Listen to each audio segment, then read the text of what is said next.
বিলাল ভাইয়া তো ভিডিও করার জন্য আমাকে নিয়ে চাইছিল, কিন্তু আমি ছোট, ভাইয়ার প্রার্থনার ভিডিও করতে পারবো না, এই জন্য আমি রাজি হই নাই। এই জন্য আপনাকে নিয়েছি। আপনি এত অহংকার করতেছেন কেন? আপনার মনে তো অনেক অহংকার। অহংকার তো আমিও করতে পারতাম। বিলাল ভাই আমাদের বাসায় আসছিল, কিন্তু আমি তো অহংকার করি নাই। কেউ বলতে পারবে না যে বিলাল ভাই আমাদের বাসায় এসেছিল বলে আমি অনেক অহংকার করেছি। ফিরে শান্তা, আমিও তো বিলাল ভাইয়ের সাথে তোমাদের বাড়িতে গেছিলাম। আমিও তো বেশি অহংকার করি নাই। আর তুমি ছোট বলে বিলাল ভাই তোমার শর্ট ফিল্মে অভিনয় নেয় নাই।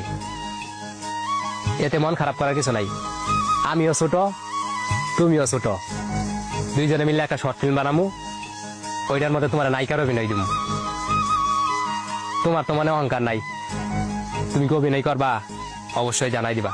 কিরে সন্না আপু, আপনার মনে এত অহংকার? বিলাল ভাই তো ভিডিও করার জন্য আমাকে নিয়ে চাইছিল। আমি ছোট, ভাইয়ের প্রার্থনার ভিডিও করতে পারবো না, এই জন্য আমি রাজি হই নাই। এই জন্য আপনাকে নিয়েছি। আপনার মনে তো অনেক অহংকার। অহংকার তো আমিও করতে পারতাম। কিরে শান্তা, তোমার নাকি অহংকার নাই? তোমার যে আমি নায়িকা হওয়ার কথা বললাম, তুমি তো কিছুই জানাইলা না। তো ভাইয়া, আমি আপনার সাথে কোনো ভিডিও করবো না, শর্ট ফিল্মও করবো না। তো আপনি আপনার উত্তর পেয়ে গেছেন।